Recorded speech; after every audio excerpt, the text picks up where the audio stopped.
Hello and welcome to Pods Above Replacement, part of the Padres Hot Tub Podcast Network. My name is Raphie Cantor. I am the producer of Padres Hot Tub, and joining me from the Mile High City, he wishes good luck to the opposing pitchers. It's John Precoda!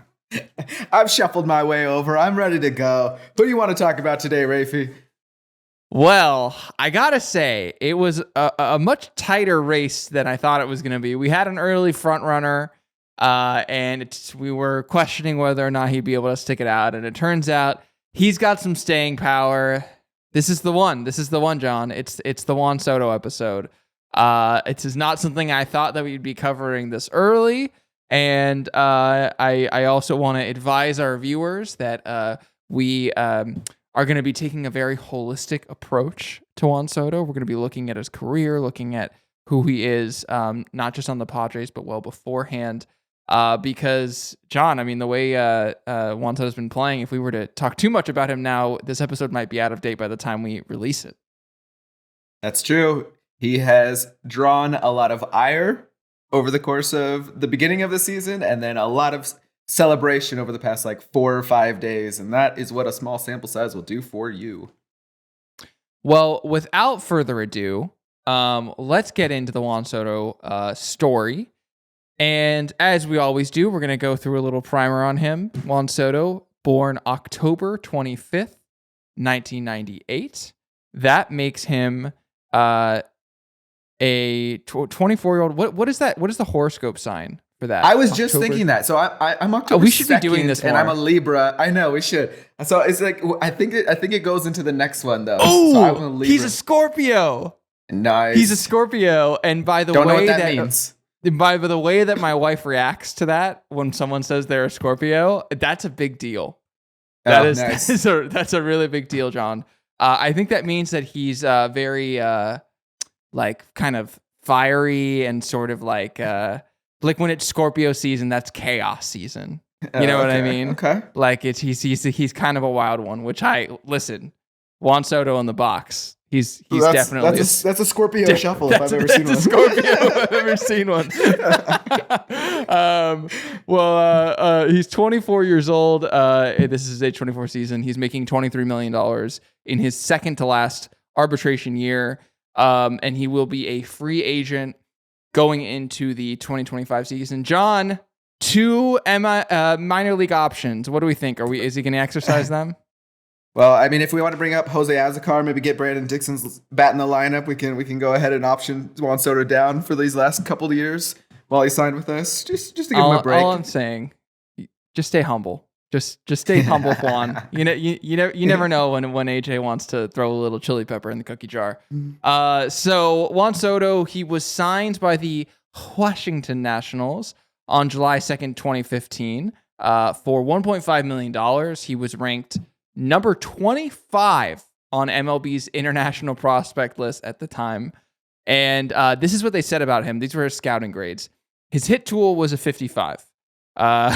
Power tool 50, run tool 40, arm tool 50, field tool 50, overall ranked as a 45 grade prospect. They said, quote, one of the better hitters in the 2015 international class. Soto signed for $1.5 million out of the Dominican Republic.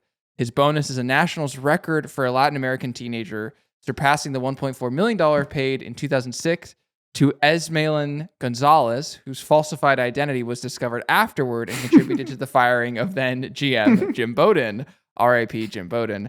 Soto has a sweet left-handed swing and an advanced approach for a 16-year-old. He makes repeated hard contact and should develop average or better power once he matures physically. Most of Soto's value will come from his bat. He's a below-average runner with an average arm, though he demonstrates good instincts as a corner outfielder. So I bring this up for a couple of reasons, John. The first is that if you look at this prospect report, everything's in very vague terms. You know what I mean? He's like, he should do this, he should do that. He's like, he's got a nice swing.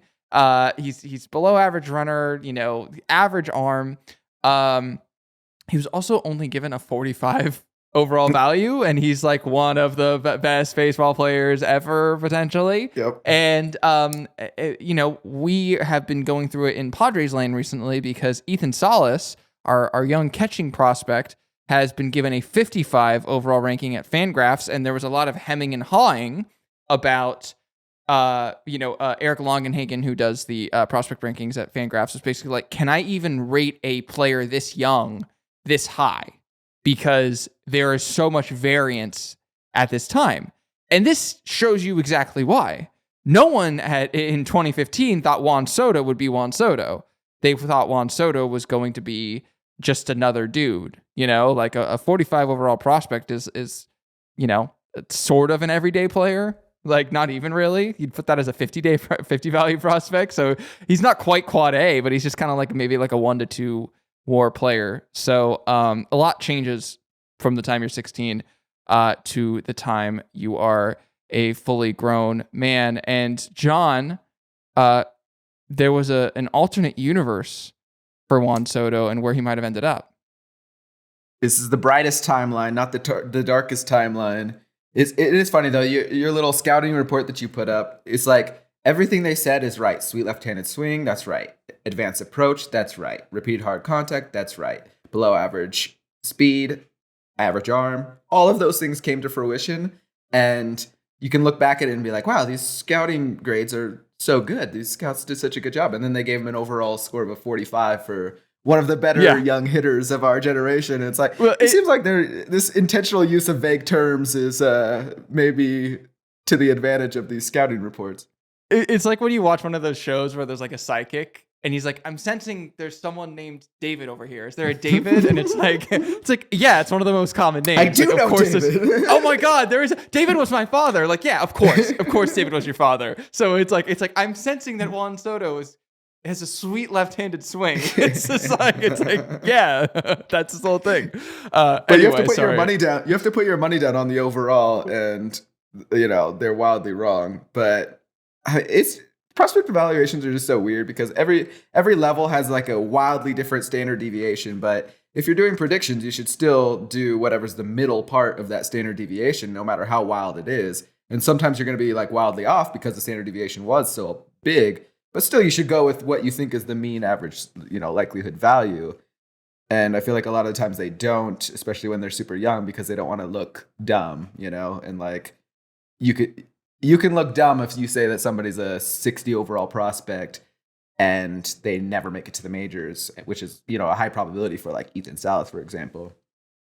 Yeah. But okay, let's get into this alternate universe. So it is the curious case of Yoan Moncada and how he changed the course of Padre future forevermore. So 2014 class was the Yoan Moncada class, and the Padres were deep into it on Yoan Moncada. However, they had kind of a 2-lane street that they could have gone down. And the first was to pursue Yoan Moncada, knowing that he was going to require a lot of money. He ended up signing for $31.5 million. And it was enough money to make it so that the next year you were limited in your spending, which meant that you could only spend, I think it was like $600,000 or something like that. Is like a very small amount of money. So if you go down the Yoan Moncada street, now you're neglecting the next year's international draft class. And the next year's international draft class included Vlad Guerrero, Juan Soto. It included Fernando Tatis Jr. And the Padres actually weren't as high on Fernando Tatis Jr. at that time. They were, however, high on Vladdy Guerrero Jr. as well as Juan Soto. So if you think about it from like their perspective right now, it's like, should we go after Yoan Moncada, knowing that if we get him, he is going to be a valuable addition to our team likely in the future. However, now we can't go after Vladdy Guerrero Jr. or Juan Soto or Tatis or anybody else in that draft class because, we're not going to have any money to spend on them. Or do we not go after Moncada and instead focus all of our sights and money on the next year, the 2015 draft class? And it ended up being that we went down the Moncada street and failed to execute because we tried to go after Yoan Moncada. It seems like the reason why we tried to go after Yoan Moncada was because we heard that there was a deal in place that may or may not have been true, but it sounded to us as though there was a deal in place with the Blue Jays for Vladdy Guerrero Jr. And now we're saying, okay, now we have fewer players in the 2015 that excite us. Let's double down on Yoan Moncada. And so we did. We ended up offering him about $25 million, but he signed with the Red Sox for $31.5 million. And since we went down that path, we weren't able to go down the Vladdy Guerrero Juan Soto path. And Juan Soto at the time thought that he was going to be a San Diego Padre. He thought that we were the ones that were going after him the hardest. We were the ones that thought that he was going to be the best. So our scouting was all great at the time. It was Chris Kemp in particular, who really wanted Juan Soto. And we were right. But since we went after Yoan Moncada, we couldn't go after Juan Soto. Now he'd already made a deal with the Nationals and had that guaranteed money. So then we weren't able to do either. But if you'll remember, 2015 was the year that we spent a ton of money in that draft class. And I mean, in an international class. And we did end up getting a lot of major league players that year, like players that ended up being major league players, including Emmanuel Clase, Andres Munoz, Adrian Morejon, Eggy Rosario, Gabriel Arias, Michelle Baez, Tucapito Marcano, Luis Patino, Michelle Baez, Ronald Bolaños. For some reason, it's hard for me to say. But that's a lot of major league players in one international class. None of them, at least for us, ended up being like stars. You could argue that Emmanuel Clase and maybe Andres Munoz will be for other teams.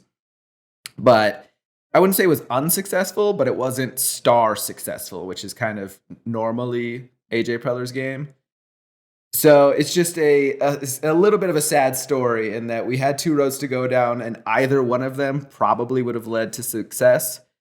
And we didn't really execute on either of the two roads that were before us. And isn't that the story of the San Diego Padres prior to 2022, I guess? So Juan Soto, he signs a deal with the Nationals and immediately goes to rookie ball and just, I mean, he puts up like video game, cartoon, whatever you want to say, numbers throughout his entire time in the minors. He goes, by the way, he never has more than 183 plate appearances at any minor league level. They just like are shooting him up through the system. Yeah. He has, that was at rookie ball, by the way. He had a 184 WRC plus, slashing 361, 410, slugging 550. And then it just, he goes to low A. He puts up a 221 WRC plus. He goes to rookie ball the next year, puts up a 132, single A 172, 249 the next year. And basically he's just like forcing his way up the system.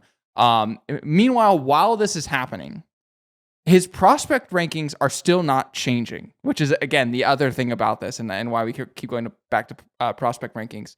In 2017 and 2018, he was given 50 overall ratings by Fangraphs. He was ranked as the 95th overall prospect in 2017, and the 50th overall best prospect in 2018. And in the Washington National system, he wasn't even the best.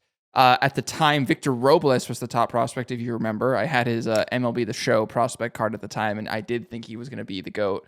And also in 2018, Carter Kieboom, a guy who's put up negative value in his career, was ranked above Juan Soto. I think he's actually about to come back from being hurt for a very long time.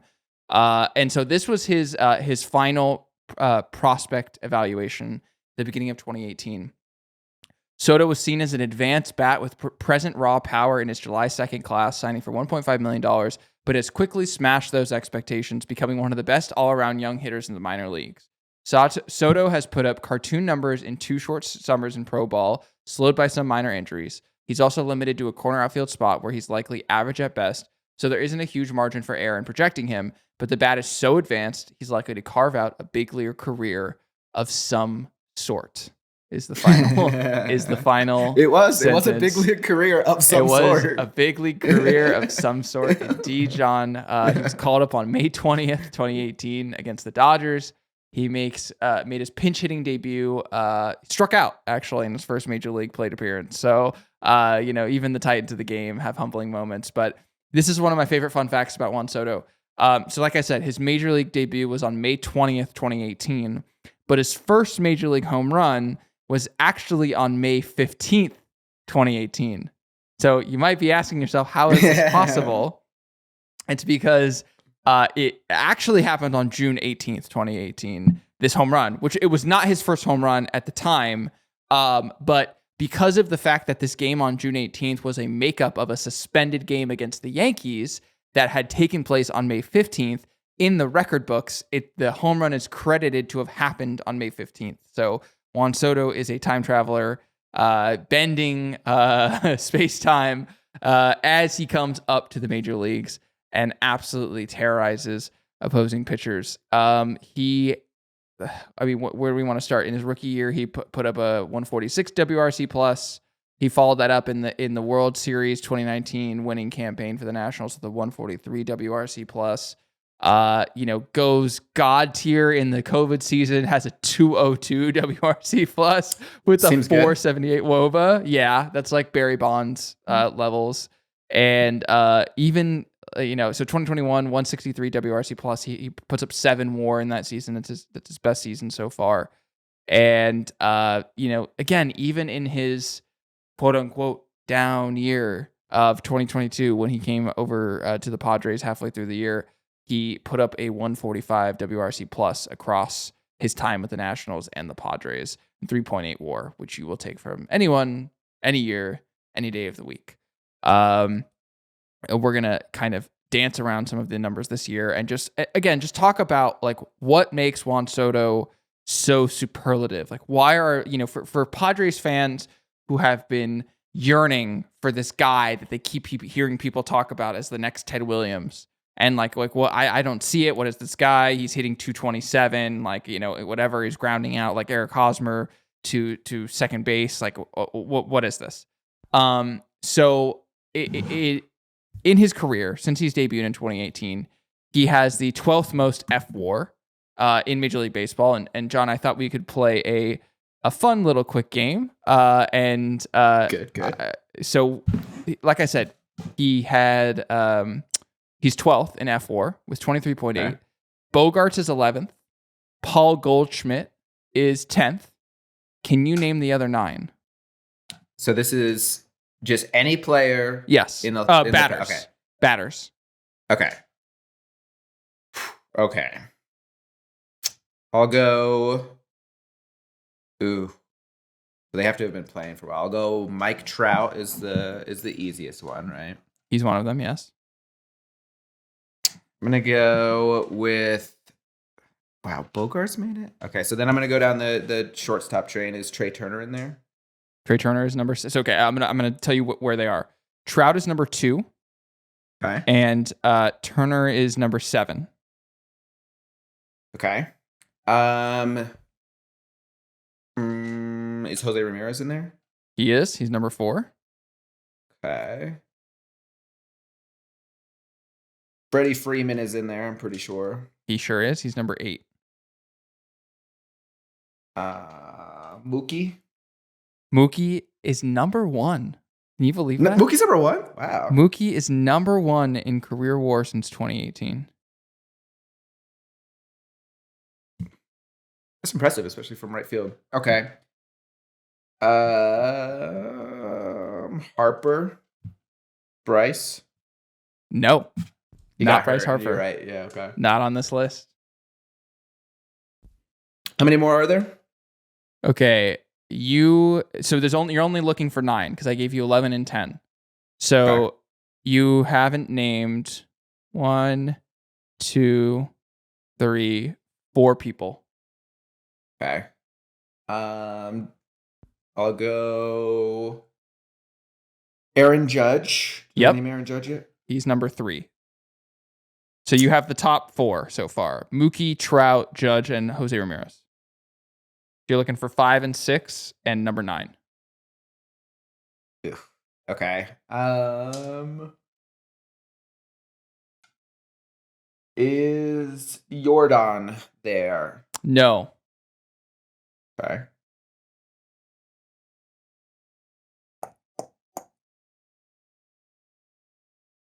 I'll go with Acuna got hurt, so I don't know about him. I know he put up no, because he's too late. Yeah, he's too young. And Toddy has missed too much time. Otherwise, I would guess that he was.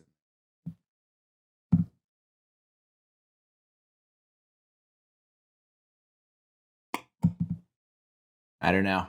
Okay. You're gonna have to get the last that's more than I would have gotten, honestly, I think. So coming in at number 9 is Nolan Arenado, which was pretty surprising. That's a good one. Yeah. It's a good one. I would have thought Manny would have sniffed a little bit closer just because they're so close consistently in their careers. Number 6, this was the most surprising to me. Alex Bregman. I would have never guessed that in a million years. Alex Bregman coming in ahead of Trey Turner and Freddie Freeman was pretty shocking to me. And number 5. Did you adjust for cheating or no? No. Unfortunately, Fangraphs hasn't done that one yet. Cheating adjustment stat. Yeah, cheating plus. And number 5, you were on the shortstop train as Francisco Lindor. So yeah, that for so sure. that was good. So okay, but elite company that Juan Soto is in. Now just kind of narrowing it even more. 3rd in total offensive production, WOBA/WRC plus. He has a 399 career WOBA. So that translates to a 152 WRC plus in the span that since he's been in the league. Aaron Judge is 2nd with a 405 WOBA/163 WRC plus. And Mike Trout, of course, is 1st with a 431 WOBA. Insane, just truly insane. And 178 WRC plus. This is career numbers since 2018, which is insane. This is not blips. And Juan Soto 1st in on base percentage, 423 on base percentage for his career. 423. The Dominican god of walks.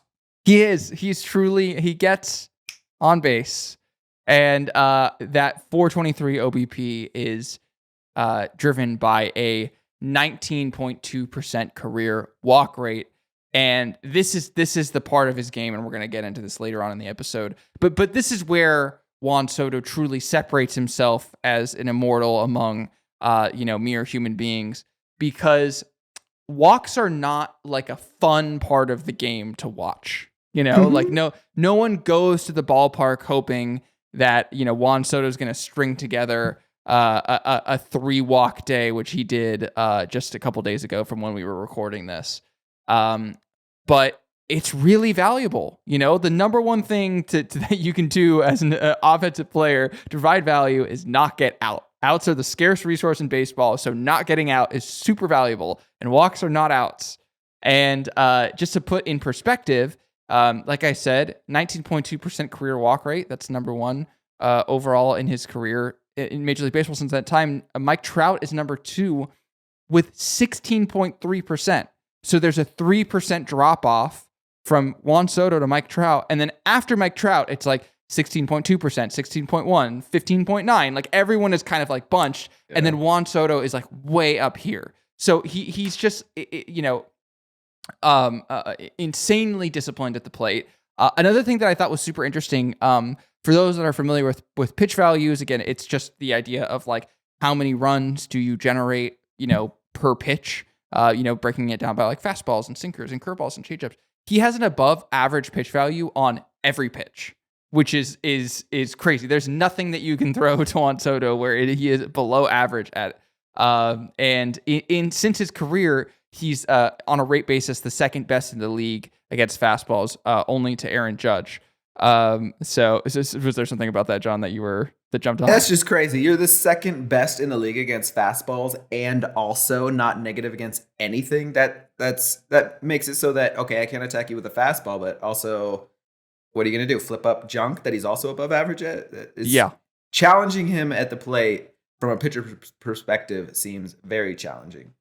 Yeah. And going back to something that you've brought up on previous episodes, John, the whole Kyle Bodie drive line thing of like hitters should just not swing, like, because it's just so valuable to take a ball and therefore to get on base. And so people should swing less. Juan Soto is the living embodiment of that. He not only has the lowest O swing rate in the league. Again, O swing is swinging at pitches outside of the strike zone. at 16%, which again is like god tier level discipline. He also has the lowest overall swing rate at 37.2%. So, he's really taken that advice to heart and been like, I'm going to make you throw strikes. And even some of those strikes I'm not going to swing at because I am going to just generate so much value from walking.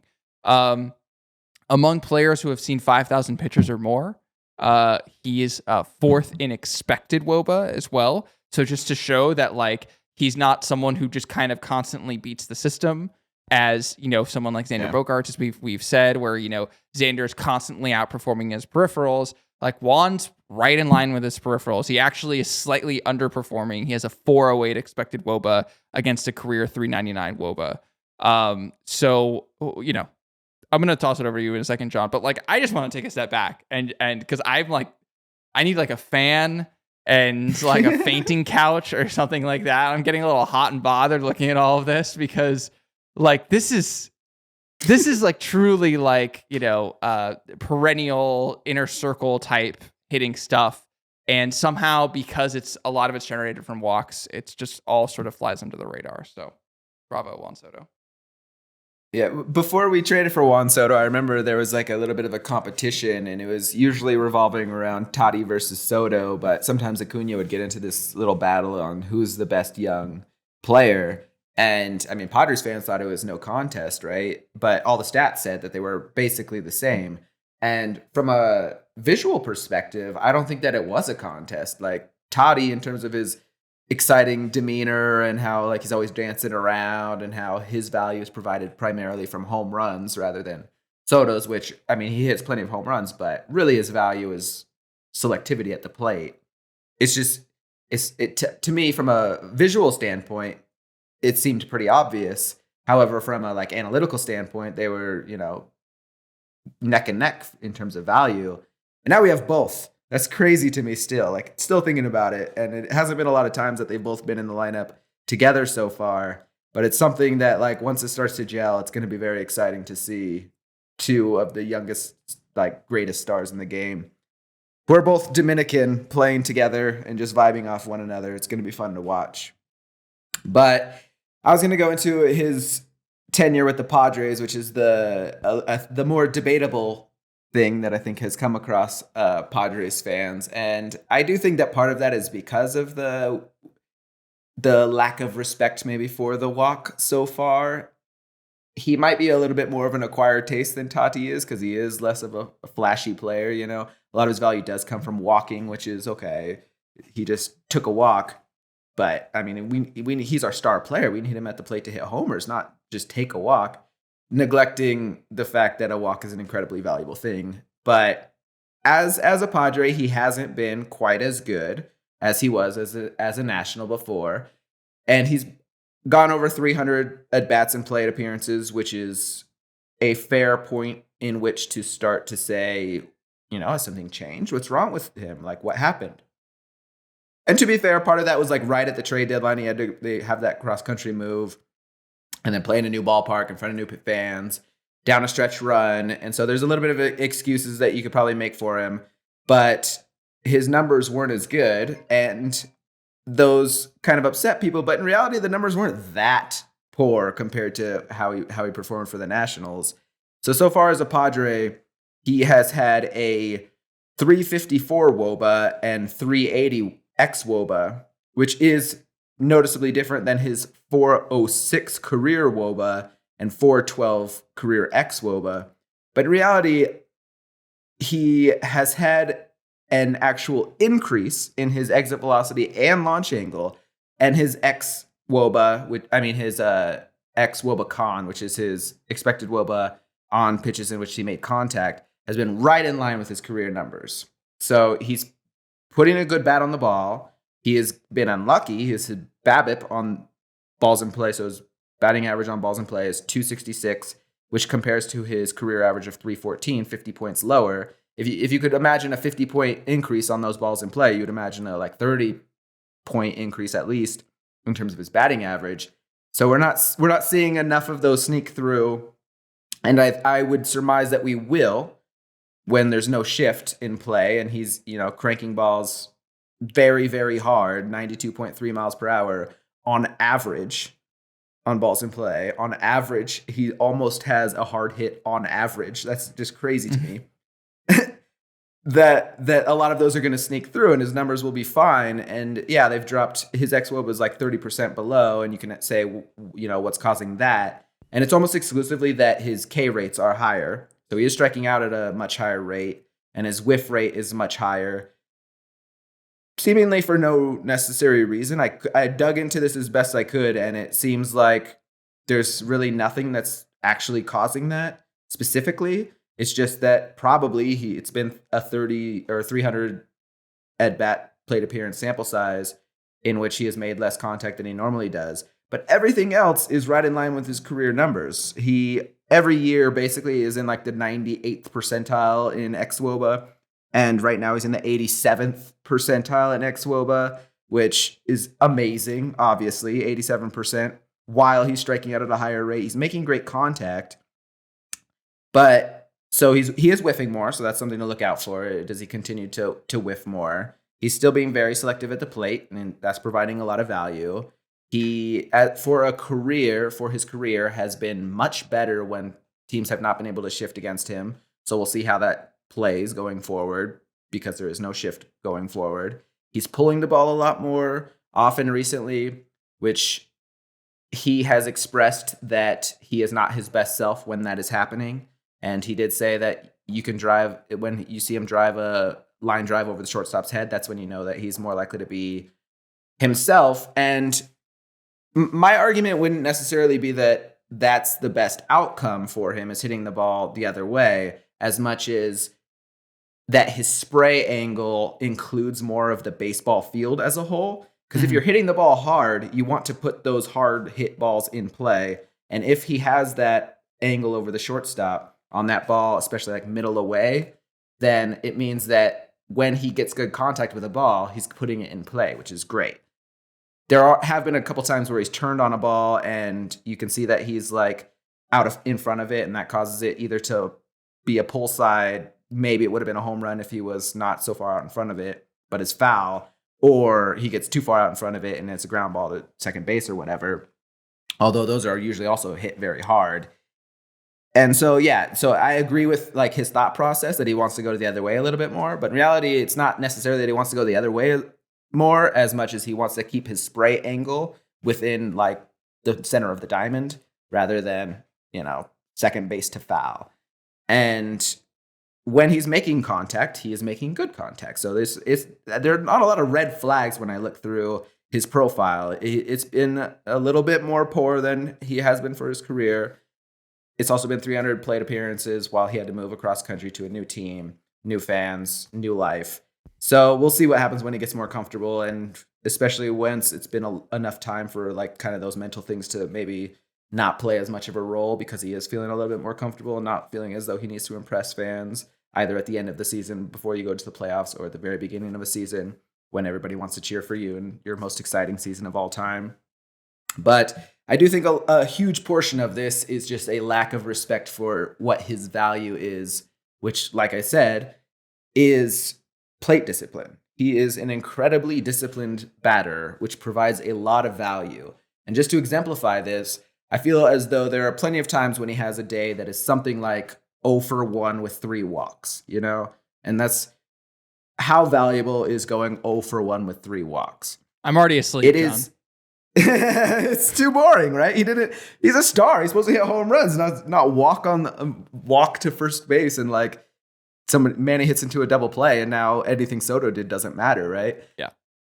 But in reality, 0 for 1 with 3 walks, in terms of how much value on average it provides to a team, is the same exact amount of value as going 1 for 4 with a home run. And going 1 for 4 with a home run's valuable. Let's say that louder for the people in the back. Okay? You're telling me you mean to tell me that Brett 3 Sullivan? walks. yeah, exactly. Italian legend Brett Sullivan. 3 walks is equal to 1 home run. Can you break that down a little bit more?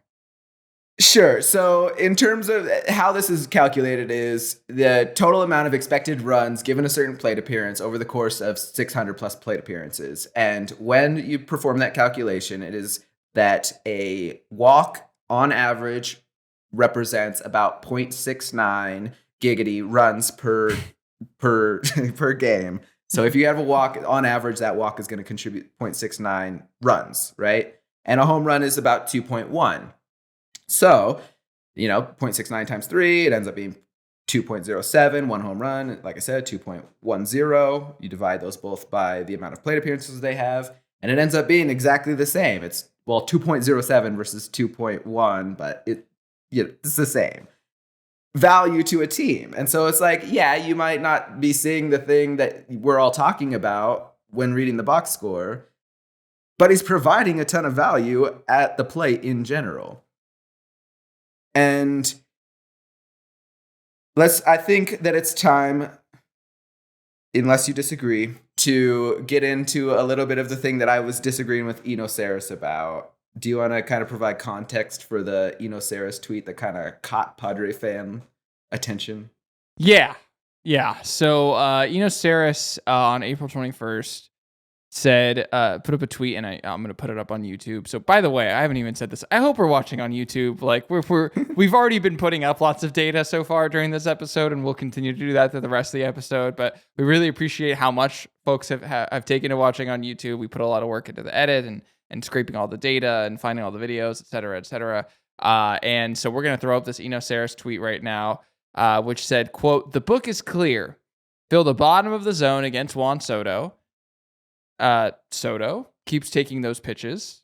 He needs to burn them on those low pitches somehow, or this will keep happening." And there are two like heat maps that he posts, and one's a heat map of just general pitches, and the other's a swing map.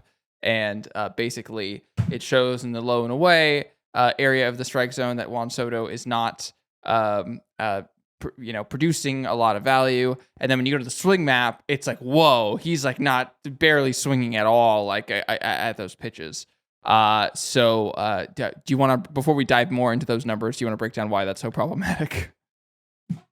I mean, yeah. So it's a fair statement, I suppose, without any context to say exactly what he said. But the context that I would like to provide is that he doesn't swing at those pitches because he's not good at hitting those pitches. Those are difficult pitches to hit, are the low and away pitches when you, like Soto, are a predominantly fastball hitter who especially loves that fastball high up in the zone or even above the zone to crank out of the ballpark. Those are his pitches to hit. And so every hitter has at least some weakness, and his happens to be that low and away pitch, to the point where in his entire career, that low and away pitch that's down the heart of the zone, so it's like not quite right on the edge, but is in that like bottom quintile of the strike zone. He has one home run in his career on pitches that are clear strikes, low and away. One home run ever in his whole career. And it happened to be a 3-run homer off Chris Paddock. Of course it did. In July of 2021, gave them a 3-0 lead in a game that they ended up winning 15-5. I think Paddock gave up 9 runs that game. But the point is that unless he's facing Chris Paddock, he really can't create a lot of damage on that low and away pitch. And he has such great plate discipline that why in the world would he be swinging at that pitch unless he had to, unless there was 2 strikes, right? And to provide context to that, you could say, okay, well, now, John, you're telling everybody that pitch low and away he's terrible at it, so why doesn't everybody just attack him low and away? The fact is, they do. That's exactly the strategy in which you try to beat Juan Soto, is throw a pitch low and away and hope that he doesn't do damage on it. The problem there is that they did a study in 2014 that found that on average, based on where the catcher sets up and where the ball ends up being, pitchers miss their spot by 13 inches. 13 inches on average is how much a pitcher misses his spot by. The whole plate, the strike zone in general, is 17 inches wide. So if you are trying to hit that low and away spot, and on average you're missing by 13 inches, there's a great chance that's a ball, which Soto will take, or it's in his heat zone, which he will smash. And so, yeah, you can have that strategy. Oh, hit the ball low and away. But why would you swing at that if that's not what your strength is? If you have his plate discipline and you want to take advantage of a pitcher, you're going to wait until you get your ball to hit. That's hitting 101 is look for your pitch. And Soto is the greatest at it, but for some reason he gets like a negative thought process towards being great at what he's doing at the plate in terms of approach. Yeah, so let's just, because this really got under our skin, we're just going to like really be pedantic about this whole thing and dive deeper into the numbers. So, if you're watching on YouTube right now, which hopefully you are by now, because we're gonna really go into some heavy visual stuff. I'm putting up on a screen the career WOBA of Juan Soto based on the zones of the plate. And if you look at the low and away little section, he has a 269 career WOBA in that little ninth of the strike zone. So yes, very good. He's not good in that spot. Throw there. That's very good. But if you look just outside of that, in the shadow, chase sort of area that is in the low and aways part, the part that is a ball, he has a 350 WOBA in that area, which again is still part of his bad, quote unquote, bad zone. But that value does not come from him swinging at those pitches and cranking them over the fence. It comes from him not swinging at all. It's because walks are so dang valuable, and he's so good at knowing what is his pitch and what is not his pitch. And by not swinging and taking those pitches, he is generating value. So on the screen, these are the StatCast attack zones. Okay, they take the 9 zones that were the previous kind of game day zones and actually makes them a lot more precise. So the attack zones, there are 9 zones that are in the heart of the plate. And then there are the kind of shadow zones that go around there. I think that those are another 9. And then there's like a more chase zones, and then there's waste zones. So it's an insane amount of, over 30 different spots that it tracks. And so in attack zones 4, 7, 8 and 14, 17, 18, they kind of make up, I'm hoping this is coordinating with the zone that I'm putting on screen right now, but it's just like the L. So this is like the away L, and this is the low part of the strike zone. These are the pitches that we're talking about right here. And if you're thinking of a slider low and away, like a slider low and away, a slider low and away would go. Yeah, where like a good slider low and away goes. You know what I mean? Yeah. Where it's like it's hitting the right part. And if you look at the players who have seen the most of those pitches, okay, Juan Soto's 5th overall since 2018, which is the length of his career. So if you'll notice, there's a common theme about the players who have gotten all the low and away pitches. They all are left-handed hitters, okay? Like, there's a reason that pitchers are trying to throw there. It's because it's hard for lefties to try and get it. It's mostly lefties throwing breaking pitches or someone just trying to dot a fastball down in that low and away section.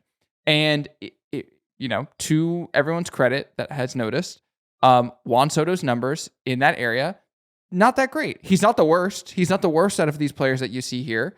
But compared to Juan Soto's like total, career numbers, he has a 322 WOBA and an expected WOBA of 327, which, by the way, still above average, still like slightly above average. And this is his worst area. Okay. The other thing, it got me curious. I was like, okay, so these are not great numbers, like whatever, but how often is he trying to hit them? And so we had to scrape some of the data from StatCast and do this in Excel. So I'm putting up a little Excel spreadsheet here. But Juan Soto is, let's see, 1, 2, 3, 4, 5, 6, has the 6th lowest swing rate on those pitches of anyone who's gotten them in the time he's been in the league. So Juan Soto knows that's not his pitch. And he's not swinging. And mind you, some of these pitches are in the shadow, and therefore some of them are balls. So this is an exercise in Juan Soto being incredibly disciplined. And you might say, okay, cool, but this is a pretty wide net you're casting. This is a whole L of the strike zone. So I wanted to refine it even more. and look at just zone 7 and 17. So again, if you're watching this, you'll see these are the zones that are on the low and away axis, I guess I would call it. If you were to draw a straight line from the heart of the plate down to low and away until it hits the ground. 7 and 17. So like a perfect left-handed slider that goes either into the zone or slightly out of the zone is what you would be thinking. This is like quite literally a perfect low and away pitch. Yeah. Like it's the only way you could describe it is low and away. Again, Juan Soto. Even worse numbers. Okay. He has a 281 WOBA, an expected WOBA of 279. Terrible. Like, this is just bad. This is not even like, oh, it's bad for Juan Soto. Like those are just bad numbers. But again, he has the third lowest swing rate, of anyone who's gotten those pitches over the length of his career. And the thing you'll notice about both of these lists, by the way, no one else in the top 10 of people who have received those pitches is also in the top 10 of lowest swing rate. Okay? So what I'm trying to illustrate by showing you this data is Juan Soto is so effing good at knowing what his pitches are and what aren't, even though he is seeing an insane amount of these pitches because pitchers know. Like, again, it's like the other thing about this tweet that kind of like got under my skin was just like, it's like, the book is out. Like we've uncovered it. When it's actually, people have known this. He's gotten they've known it the whole time. They've known it the whole time. He's a lefty. You're going to throw him low and away pitches. And even so, Juan Soto's not going to swing at them because he knows that you shouldn't. So I don't know. I'm getting a little worked up, as you can tell. So I'm gonna pass it over to you, John. But anything else on this topic before we move on to his defense? Yeah, so there was, after Josh Bell got traded to us, I watched this video that people recommended that was Josh Bell hitting off a tee, and he was basically just talking about like what he does in his tee exercises and how he tries to manipulate pitches. And he brought up Juan Soto as doing something that he is unable to even try to do, which is he sets the tee really deep into the strike zone, like behind where your hands are, in order to be able to hit balls the other way. And the thing that makes Soto so great in Josh Bell's estimation is that he can wait long enough to both see a pitch away and also still make contact with the pitch away. And over his career, he has been bad low and away, but he's also very good at balls middle away. Because that suddenly is high enough for him to create launch angle on it. Whereas those balls low and away, with his low stance, he just can't get to them and create launch angle. Whereas that like middle away, he can. And so he has a lot of home runs in that middle away area. So if you're trying to you beat him low and away and you miss middle away, he can take you the other way. And if you miss off the plate, he can take a walk, which is, as we're trying to say, valuable. And so I just want to put forth that, yes, the book is out. Yes, if you're the perfect pitcher who can hit your spots with good pitches consistently, you can beat Juan Soto. But unless you're immaculate at hitting your spot, there's a great chance that he's either going to take a walk or, if you get it too high, take the ball the other way. So with all that in mind, I think we've painted a pretty good offensive picture of Juan Soto. John, why don't you tell us a little bit about what he's like in the field? That's a tough hitting question because I don't know what he's like in the field. It's an incredibly confusing profile for Juan Soto. He's had enough of a career in which you would say, oh, the book's the book's been written. We know who he is, at least right now, at the age of 24. I still can't believe he's 24. 24-year-old Juan Soto.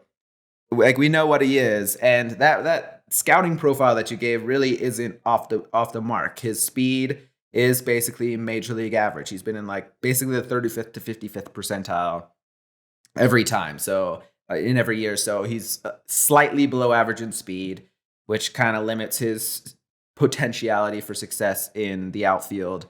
And his arm has always been about average as well. It's actually, for some reason, improved as years have gone on. But either way, it's somewhere on one side or the other of average. However, his outs above average in a strange correlation to every other year Hosmer's going to be good. Oh, wait, no, actually every year he's bad type situation is every other year Soto has been great at defense to the point where he's put up 91st and 89th percentile years in the outfield. 89th and 91st percentile years. Those are great years. He's also, in those other years, put up a 10th percentile, a 13th percentile, and a first percentile. That's incredibly bad. So he's either in the top 10% basically, or in the bottom 10% in a year by year scenario. And so far this year, it's been super small sample size. He's in the 67th. We are catching him on what should be a good year based on the every other year proposition. I don't know that there's any validity to that, but you look it up and there's really not anything that you can find. There's no there. There's his reaction time is basically the same. His speed has always been the same. His route to the ball is always pretty bad, but sometimes is worse than others. And last year really is the year that made it so that his first percentile year, his overall numbers tanked because he was worth negative 16 outs above average last year, which is amazingly bad. Nearly 2 WAR, just negative, just on his defense alone, which was second worst in the league at any position, only worse than Andrew Vaughn, who is the reincarnation of Ryan Klesko in left field. And so, how could you be good some years and so bad the other years? And the only thing that I found while going through the data as much as I could was that for some reason he's really bad in particular in right field on balls that are slicing towards the first base side, towards the foul line. And for some, I don't know why, but he doesn't pick those up well. And so he's had negative 11 outs above average just on those balls alone in his career, which is obviously incredibly bad. And so in left field, he still has had that fluctuating now bad type scenario, but it has never been negative 11 type bad. So we'll see. There's no slicing balls that he has been bad at in particular in left field. And now he's playing in left field. We have Toddy playing in right field. So maybe we'll see after maybe this year ends whether he has had more success in left field. Although you could also make the argument, yeah, but this was supposed to be his year that he was good in the outfield, and next year he's going to be garbage. But we'll see. He's only 24, and the premise that we're trying to eventually reach for is he worth an insane amount of money? And a bat first player who is not good in the outfield is a little bit of a scary proposition to invest in. If we are saying that we don't think he's at least a major league average outfielder, then justifying his contract being worth nearly $500 million is a more difficult proposition to argue. Well, why don't we tackle the $500 million question? So Juan Soto obviously going to be a free agent going into the 2025 MLB season. Again, he will only be 26 years old when this happens. So you're so insane. You sign him as a free agent and you still get 5 years in his 26, 27, 28, 29, 4 years in his 20s, 5 years, including his age 30 season. Again, just to put in perspective, we just signed Xander Bogaerts to an 11-year extension that he's currently 30. It's like we're paying for a lot of decline. Manny Machado also 30 or 31. We're paying for his decline. So we want to talk a little bit about some questions that we might ask about how might Juan Soto age. Okay. So first off, let's set a baseline. Fangraphs has done some fantastic work. We are, again, forever in their debt as a podcast in terms of all of the data that we pull from them.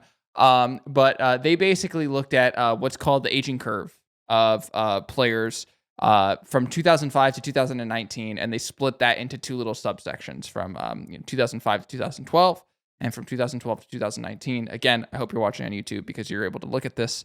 But basically, what it shows is that around 26, 27, that's really when players are at their peak. And when we say peak, it actually means that they're really quote unquote at their peak from 23 to 27. It's it's actually a pretty flat sort of area. Like it's like there's not too much improvement. But once you turn 27, the WRC plus just slowly starts to drop. And then by the time you're like, hitting like 31, 32, it's really starting to go down. And then by the time, the 35 to 36 is like basically like a cliff. Like you're basically just really starting to depreciate in offensive production.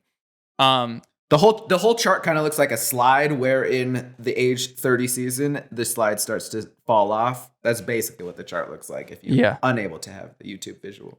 Yeah. So, but one of the things that's clear as you're looking at this is basically the y-axis on the chart is is WRC plus, and it's graded from 0, and 0 being the baseline, being like when players are at their prime. And then it goes down from there. And so it's like -10, -20, -30 are the little benchmarks. And one of the things that you can see is that through the age 28 season for, and this is all MLB players from 2005 to 2019. Through the age 28 season, the reduction in WRC plus is limited to 10. Okay. So, basically they're saying that you're going to see a 10% reduction from the prime through age 28 season. And then that number climbs to a 30% reduction through the age 32 season. So when you're going into the age 33 season, basically you're saying this player's 30% of what they were at their prime on average in terms of offensive production. So let's look at Juan Soto's numbers and go from there. So Juan Soto is supposed to enter his free agency in his age 26 season. That means we get about 3 to 4 seasons of him being within that number is what we're saying. So anywhere from like a 142 to a 152 WRC plus is what you'd imagine, which that's a great player. That's a really good player. I'll take that. Yeah. That is a Juan Soto type player. It's even like a Manny Machado in his prime. You know what I mean? Like it's very better than Manny Machado at the plate. Yes, for sure. Yeah. So it's quite a tantalizing prospect. But even as you go further down the line through his age 32 season, you would only expect a reduction to about a 122 WRC plus. So that means if that's your floor, that means you get 7 seasons from the time he's age 26 through his age 32 season of a WRC plus above 122, and that's just on average. Okay. So just a little quiz. If you were to take a guess, Manny Machado's career WRC plus, where would you put it? 132. It's 123. Really? Yes, 123 career WRC plus. So okay. Okay. 46.7 WAR player. Okay. So you mean to tell me? Brett Sullivan's back. Okay, you mean to tell me that from his age 26 to his age 32 season, I'm going to be getting a floor of Manny Machado from Juan Soto? Is that what you mean to tell me? That's what this graph suggests. Yes. That's crazy. That's absolutely crazy. Other thing this graph suggests, he would not pass the 100 WRC plus mark. So again, average offensive production until his age 36 season, which again is the 11th year of this potential deal. So he'd be an above average offensive producer until the 11th year of this deal. But let's hang on a second. This is my favorite. This is my favorite monkey wrench to throw in here. So the same article looks at the aging curves of different aspects of the game. Strikeout rate, for instance. Strikeouts go way up as you get older. That's probably not very surprising to a lot of people. But aging curves, interestingly, the decline. First of all, the prime walk year is anywhere from 29 to 31. So that's not something that necessarily surprises me. My very uneducated guess is that you're in the league longer, you become a little bit more disciplined, you're better at seeing pitches, et cetera, et cetera. So that's like a 3 to 4 year lag on when the walking prime is versus when the physical offensive prime is. And even so, through the age 35 season, you see less than 1% in the reduction of walk rate, over a career. And then at the age 40 season, you see that the kind of greatest dip, and that's about a 2.8%, if I had to guess on this based on this graph. Anywhere from like 2.8 to 3% reduction in walk rate. But Juan Soto's entire game, so much of like what he derives his value from is how good he is at walking. And I need to remind everyone, Juan Soto's career walk rate, I'm scrolling back up in our little document. Juan Soto's career walk rate is 19.2%. Okay? The next closest person is Mike Trout with 16.3%. So if Juan Soto is like everyone else, then in his age 40 season, he will merely be a Mike Trout level walker. Okay? Like he might need to use a walker while he's walking. He might need to use it. He's going to be that good at taking pitches. Okay? So for Juan Soto, who derives so much of his value from walking, to know that walks are kind of a little bit more impervious to the aging curve than other aspects of the game is huge for him. And so in my personal estimation, I think that means that his aging curve is going to be a little flatter than your average player. That there's a lot of talk, and we talked about it before, about Zips projecting that Manny Machado isn't necessarily going to age that well, because a lot of Manny's value comes from his bat speed, and bat speed is not a trait that ages well. And walks, on the other hand, age particularly well. And John, maybe you could kind of put in perspective the kind of run value that Juan is generating from different parts of the zone. Well, I just want to be the audience right now, and the audience I know is saying, "Yeah, Raphie, you dummy. What you're not accepting, you dummy. God, Raphie, you dummy. What you're not accepting is that, sure, people walk 3% less, but if your value is derived from walking a lot of the times, that's easy. I'm just going to attack the strike zone with you because I don't want to give up that value that walks are like generated by."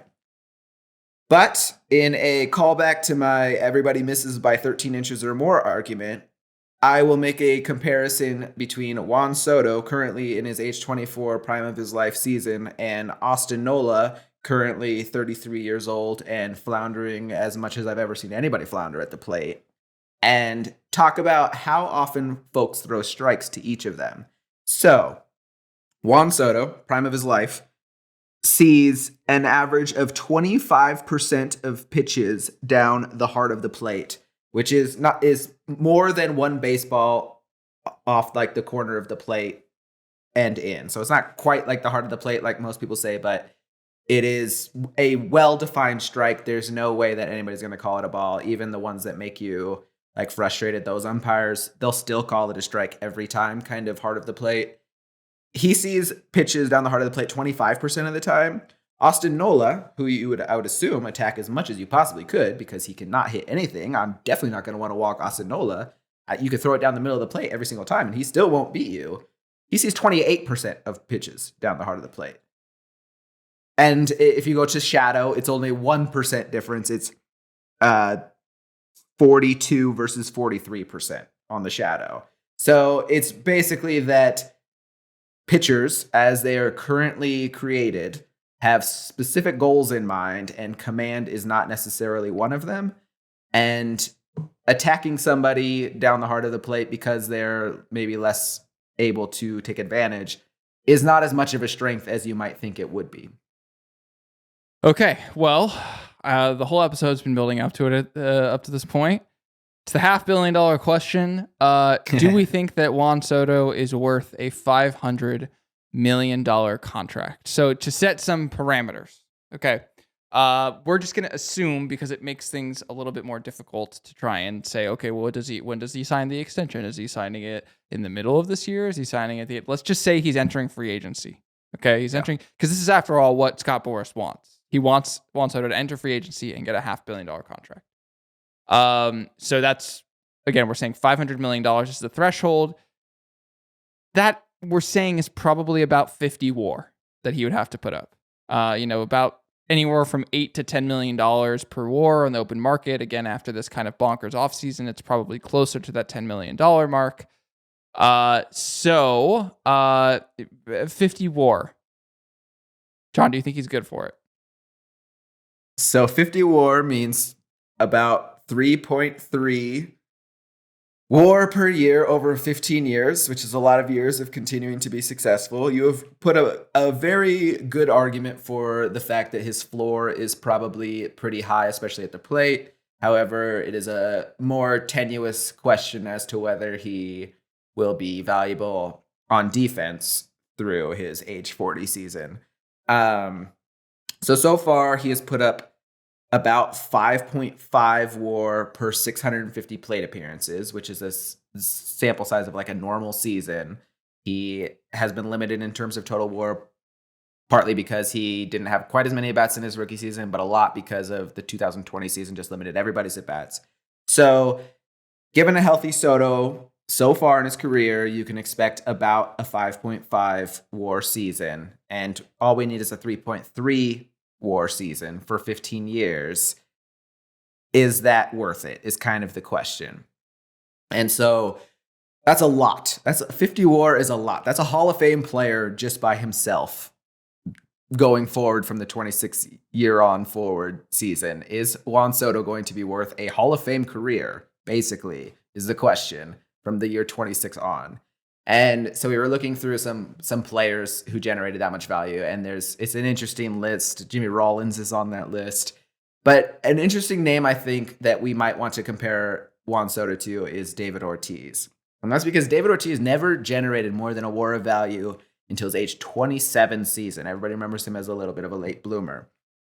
From his age 27 season on, obviously he was like one of the best hitters of all time, but he never played defense in any capacity that was valuable to his team from the age 27 season on.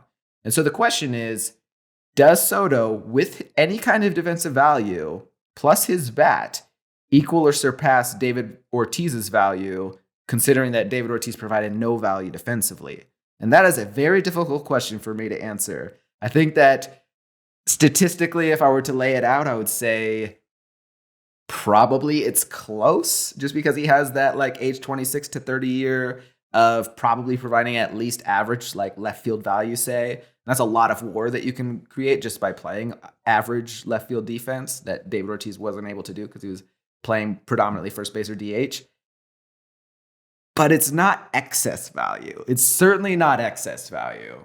And the counter argument to that is, in my estimation, that it's also foolproof value, which is not always something that you can get. Like if you're trying to pay money and you are willing to, pay for extravagance, are you getting value in there? You're going to get the value. It's going to be close when he's not injured, I think, but you're certainly not getting surplus. You're not squeezing out extra money like, say, the Tampa Bay Rays are able to do every year forever. So part of that question is your 15-year plan such that you're expecting to be spending at the higher limit of whatever it is that teams are spending at that time? And I don't know that answer. Maybe we as a Padres organization know that answer, and that might dictate how you would answer this question. But it's so close to me. I would certainly be happy when it happened because that's exciting going forward. But I also would not think, you know what we're doing? We're getting a bunch of excess value and everybody's going to come back to this contract and say, oh, wow, the Padres just dominated the market because they got so much extra value from Juan Soto. Yeah, I mean, again, I think it's something that should be made clear about free agent contracts is like typically the best you can hope for is that it lives up to its value. It's very rare that you're paying for a pure free agent and getting surplus value from that contract. That's why you're seeing so many extensions these days, specifically from teams like the Atlanta Braves, where they're buying out people's arb years and paying a slight premium on that, knowing that you're effectively getting a discount on the free agent years later. So the thing about Juan Soto is this is a question for Peter Seidler that neither of us can answer, but the question about do you spend the money, you have to consider what the opportunity cost of that money is. And opportunity cost assumes a finite amount of resources. And so far, the Padres have seemingly had an infinite amount of resources in extensions for signing Xander Bogaerts. And Bogaerts, by the way, great example. The best you can hope for is that he lives up to that. He's not going to provide surplus value on that deal. Now, when we did our Xander Bogaerts episode, we actually said, hey, there's actually a pretty good shot that he pays for this contract. I think we're happy about that. Yeah, we're happy about that. He needed to put up 28 or so WAR, and we were like, to 35. Yeah, exactly. And I think the Zips projection was 31 WAR, so it's okay, yeah, we're totally in the percentage outcome that he could do this. So, for Juan Soto, it's obviously double the value that you would need to get from Xander Bogaerts that you need to get from Juan Soto to make this worth it. So the question becomes okay, if we are going to commit $500 million over the next decade and a half to Juan Soto, are we then not going to be able to spend money elsewhere? And if the answer is no, the spigot is just on and flowing constantly, then yeah, of course, again, the number one rule about owners spending money, it's not my money. So I want Peter Seidler to pay $500 million for Juan Soto, of course. If it means we are not going to spend any more money, then maybe it's going to be a harder thing for us to swallow, and we're going to have to really consider it. Again, the cupboard organizationally is barren from a prospect standpoint. It's not like we have people waiting in the wings to come up. I think someone who could have potentially slotted it in the outfield in the future and controlled the corner for the next decade is James Wood. He's in the Washington Nationals organization because we traded him for Juan Soto. Maybe a little bit further down the list, Robert Hassel could have been playing outfield. He is now in the Washington Nationals organization because we traded him for Juan Soto. So, I think in a way, from just a pure game theory, outcomes perspective here, the Padres are kind of a little bit boxed in the sense that they need to make something happen with Juan Soto or come up with a good alternative otherwise, or, go after another free agent because their solutions that would have been coming up through the system are now gone. So if you're not going to sign Juan Soto, you are going to need to sign someone else. So the question is, okay, if you're signing someone else for X amount of money, are you then going to commit the funds that you were going to, the excess funds that would have gone to Juan Soto, and go out and get starting pitchers or go out and get relievers or go out and get something else? And that's not a question that obviously either of us can answer, but it's certainly one that we have tried to do, John. So I hope you guys have enjoyed this episode. I've had a lot of fun. Is there any final parting thoughts that you have? There is one thing that if I were a better marketer, I would have set up top, but it is that YouTube now has a podcast stream that allows you to say, turn it off, turn off your phone and put it into your pocket in order to listen to a podcast. And then boom, you can pop it out when we're talking about something complex in order to, see what it is that we're talking about. And that's a free thing that you're able to get right now. So if you wanted to do that, I think that would be the easiest way to provide yourself value on YouTube, in a way that right now, if you don't have Premiere and you turn off your phone, usually you won't be able to hear anymore. Now it's free for you to do that. So if that provides value to you, just want to say that that's a good way to view our podcast, I think. Yeah. And if it provides value to you, please watch that way. Also, some people have asked me, I don't know about you, John, but how can we help the show? What is a way that we can help aside from becoming a patron and patreon.com/Padres Hot Tub, we'll throw it down below, and directly financially contributing to the Padres Hot Tub podcast network. Becoming a subscriber and just watching us on YouTube and telling people about the show.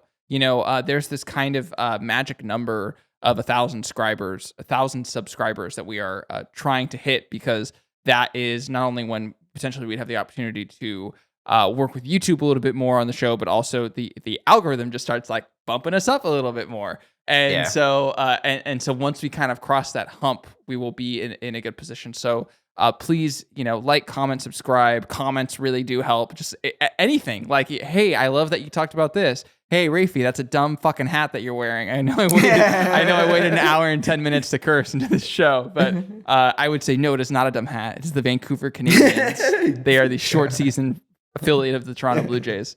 But anything, any sort of feedback really helps us find other people. So with that in mind, John, we did it. The book is out on Juan Soto. We've done it again. Low it away. Just go low it away. Baby. Just going to low it away. We got it figured out. So for John Precoda, I'm Raphie Cantor. Thanks again for watching and or listening to another episode of Pod Replacement, and we will be back next week with more.